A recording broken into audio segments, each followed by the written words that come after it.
একদা হযরত ফাতেমা রাদিয়াল্লাহু তাআলা আনহা তার এক ইহুদি বান্ধবীর সাথে একটি বাগানে দাঁড়িয়ে কথা বলছিলেন। এমন সময় কয়েকজন লোক এসে সেই মেয়েটিকে বললেন, আপনার বাবা আপনাকে বাড়িতে যেতে বলেছেন। তখন মেয়েটি সেই লোকগুলোর সাথে তার বাড়িতে চলে যায়। বাড়িতে যাওয়ার পর মেয়েটির বাবা সেই মেয়েটিকে বললেন, মা, তোমার বিবাহের জন্য একজন ছেলে নির্বাচন করেছি। ছেলেটি ইহুদি সম্প্রদায়ের এক শিল্পপতির ছেলে। তুমি কি এই বিয়েতে রাজি আছো? তখন সেই মেয়েটি বলল, বাবা, এই উত্তরটি আমি আপনাকে কালকে দিব। আজকে রাতে আমাকে একটু সময় দিন, আমি একটু ভেবে দেখি। তখন মেয়েটির বাবা মেয়েটিকে সময় দিল। মেয়েটি তার বাবার কাছ থেকে সময় নিয়ে কোনো দিকে না তাকিয়ে এক দৌড়ে হযরত ফাতেমা রাদিয়াল্লাহু তাআলা আনহার কাছে চলে আসলেন। মেয়েটি হযরত ফাতেমা রাদিয়াল্লাহু তাআলা আনহার কাছে এসে বললেন, বোন, তোমার সাথে আমার দীর্ঘ 12 বছরের সম্পর্ক। এই দীর্ঘ সময়ে তুমি কখনো আমাকে ভুল পরামর্শ দাওনি। আশা করছি আজকেও তুমি আমাকে কোনো ভুল পরামর্শ দিবে না। আমার বিবাহের জন্য আমার বাবা একজন ছেলে নির্বাচন করেছেন।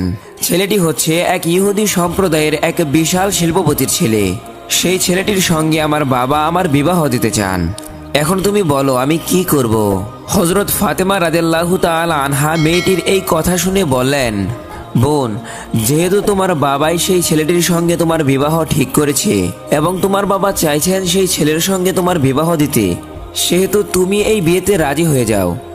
তখন মেয়েটি হযরত ফাতেমা রাদিয়াল্লাহু তাআলা আনহাকে বললেন, বোন, আমি এই বিবাহতে রাজি হতে পারি, কিন্তু একটি শর্ত আছে। শর্তটা হলো তুমি যদি আমার এই বিবাহতে উপস্থিত থাকো তবেই আমি এই বিবাহ করব। তুমি তো জানো আমি তোমাকে কতটা ভালোবাসি।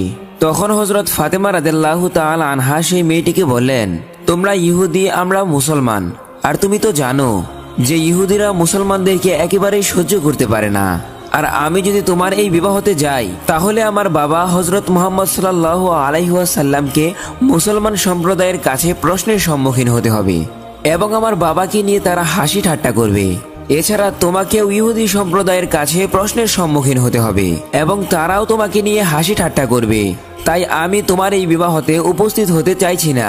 তখন সেই ইহুদি মেয়েটি হযরত ফাতেমা রাদিয়াল্লাহু তাআলা আনহাকে বলল, তুমি যদি আমার বিবাহতে উপস্থিত না থাকো তাহলে আমি কথা দিলাম কিয়ামত হয়ে গেলেও আমি বিবাহ করব না। মেয়েটির এমন কথা শুনে হযরত ফাতেমা রাদিয়াল্লাহু তাআলা আনহা নিরুপায় হয়ে এক পর্যায়ে মেয়েটিকে বললেন, ঠিক আছে বোন, আমি তোমার বিবাহতে যাব, তুমি এই কথা তোমার বাবাকে জানিয়ে দাও। তখন মেয়েটি ফাতেমা রাদিয়াল্লাহু তাআলা আনহার কথা শুনে এক দৌড়ে বাবার কাছে এসে বললেন, বাবা, আমি এই বিবাহতে রাজি আছি, তবে একটি শর্ত আছে। শর্তটি হলো আমার বিয়েতে মুহাম্মদের মেয়ে ফাতেমা আমার সাথে থাকবে। তখন মেয়েটির বাবা বলল, মুহাম্মদের মেয়ে যদি আমাদের এই বিয়েতে আসে তাহলে সেটা আমাদের স্ট্যাটাসের সাথে মিলবে না, কারণ সে হচ্ছে গরিব, তার বাবাও গরিব, কারণ তারা দুবেলা দুমুঠো খেতে পারে না এবং ভালো জামা কাপড়ও তাদের নেই। তাহলে তারা কি করে তোমার বিয়েতে আসবে? তাছাড়া তোমার বিয়েতে যারা আসবে তারা সবাই ধনী শিল্পপতির ছেলে মেয়ে, তাই মুহাম্মদের মেয়ে ফাতেমাকে দাওয়াত করা যাবে না। তখন মেয়েটি তার বাবাকে বলল, বাবা, এটি আমার ফাইনাল ডিসিশন। ফাতেমাকে যদি এই বিয়েতে আসতে বাধা দাও তাহলে আমি জীবনেও এই বিয়েটি করব না। এক পর্যায়ে তার বাবা নিরুপায় হয়ে রাজি হলো এবং মেয়েকে বলল, আমি তোমাকে অনুমতি দিতে পারি, তবে একটা শর্ত আছে। যদি মুহাম্মদের মেয়ে ফাতেমা আমাদের বাড়িতে আসতে চায় তাহলে অবশ্যই তাকে সুন্দর এবং নতুন জামাকাপড় পরে আসতে হবে। যদি পুরাতন জামাকাপড় পরে চলে আসে তাহলে সে আমার বাড়িতে ঢুকতে পারবে না। বাবার এই কথা শুনে তখন মেয়েটি আবারও দৌড়ে গিয়ে হযরত ফাতেমা রাদিয়াল্লাহু তাআলা আনহুর কাছে গিয়ে বলল, হে বোন, তুমি আমার বিয়েতে যাও তা আমার বাবা চান না, তবে আমার বাবা একটি শর্তে রাজি হয়েছেন। আর শর্তটি হলো তুমি যদি বিবাহতে যাও তাহলে অবশ্যই তোমাকে নতুন জামা কাপড় পরে আসতে হবে। এখন তুমি বলো যে তুমি আমার বিয়েতে যাবে কিনা। এই কথা শুনে ফাতেমা রাদিয়াল্লাহু তাআলা আনহা কেঁদে কেঁদে বললেন, বোন, আমার জীবনে এমন অনেক দিন কেটে গেছে যে নতুন জামা কাপড় আমি চোখেই দেখিনি। সপ্তাহের পর সপ্তাহ চলে যায়, যার ঘরে চুলার আগুন ধরে না, দিনের পর দিন আমরা না খেয়ে থাকি, সেখানে নতুন জামা আমরা কি করে পাবো বলো?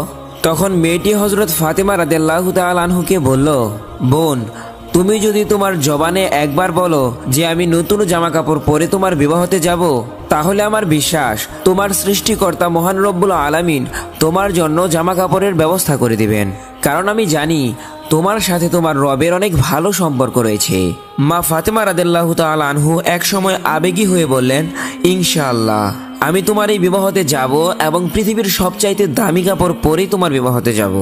তখন মেয়েটি দৌড়ে তার বাবার কাছে গিয়ে তার বাবাকে বলল, বাবা, ফাতেমা আমার বিবাহতে আসবে এবং সবচাইতে দামি কাপড় পরে আমার বিবাহতে আসবে, এমনটা ওয়াদা দিয়েছে।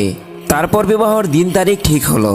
এদিকে ফাতেমা রাদিয়াল্লাহু তাআলা আনহা চিন্তা করতে লাগলেন, বিয়ের দিন তো কাছে চলে আসছে, আর আমি ওয়াদা করেছি বিয়ের দিন আমি সেই বাড়িতে নতুন জামা কাপড় পরে যাব, কিন্তু আমার কাছে তো নতুন জামা নেই। এইসব কথা চিন্তা করতে করতে হযরত ফাতেমা রাদিয়াল্লাহু তাআলা আনহা জায়নামাজ বিছিয়ে নামাজে বসে গেলেন। নামাজের সিজদায় গিয়ে তিনি চোখের পানি ছেড়ে দিয়ে বললেন, হে মাবুদ, এই দুনিয়াতে আপনার সাথে আমার গভীর সম্পর্ক রয়েছে, তা এই দুনিয়াতে আপনি ছাড়া আর কেউ জানে না। মাসের পর মাস চলে গিয়েছে, আমি না খেয়ে থেকেছি, কোনো দিনও আমি আপনার কাছে কিছুই চাইনি। আজকে আমি আপনার কাছে একটি নতুন জামার আবদার করছি, কিন্তু আমার এই আবদার আমার জৈবিক বা দৈহিক চাহিদা পূরণের জন্য নয়।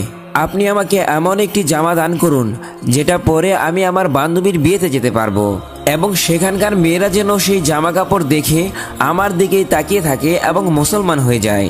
হে মাবুদ, আপনি কি আমাকে একটি নতুন জামা দান করবেন?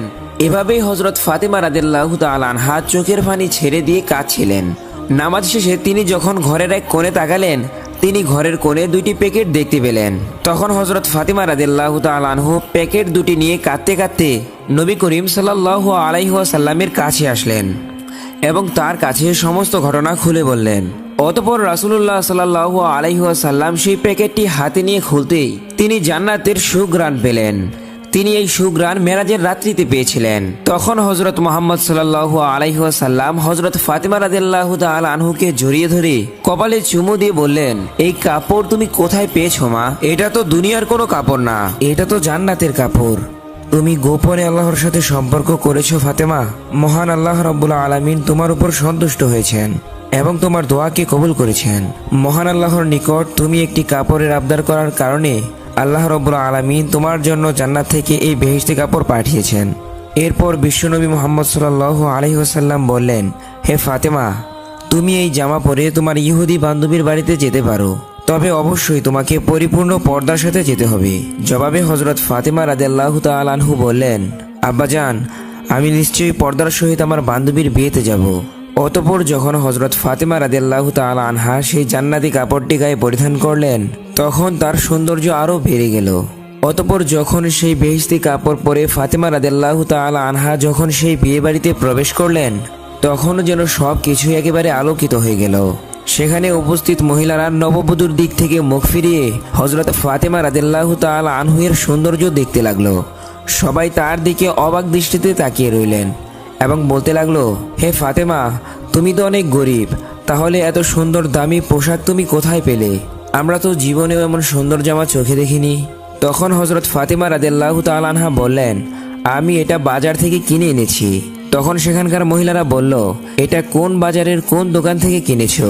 ফাতেমা রাদিয়াল্লাহু তাআলা আনহা তখন বললেন, আমি যে বাজার থেকে এটা কিনেছি সেই বাজার তোমরা চিনবে না, সেই দোকানও তোমরা চিনবে না, এমনকি যেই রাস্তা দিয়ে আমি সেই বাজারে গিয়েছি সেই রাস্তাও তোমরা চিনবে না।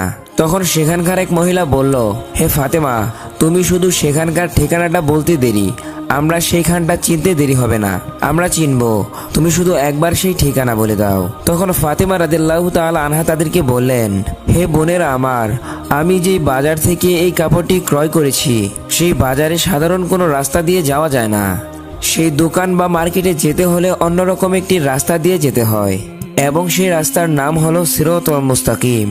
যে রাস্তার জন্য আমার বাবা সব সময় দিনের দাওয়াত দিয়ে থাকেন, যেই রাস্তার জন্য আমার বাবা তায়েফে 3 বার রক্তাক্ত হয়েছেন, যে রাস্তার জন্য আমার বাবা সর্বদা উম্মতি উম্মতি বলে কান্না করতে থাকেন, সেই রাস্তার নাম হচ্ছে সিরাতুল মুস্তাকিম। তোমরা যদি সেই রাস্তা দিয়ে চলতে থাকো তাহলে কিছুটা সামনে একটি বাজার পাবে, সেই মার্কেটের বা বাজারের নাম হলো জান্নাত।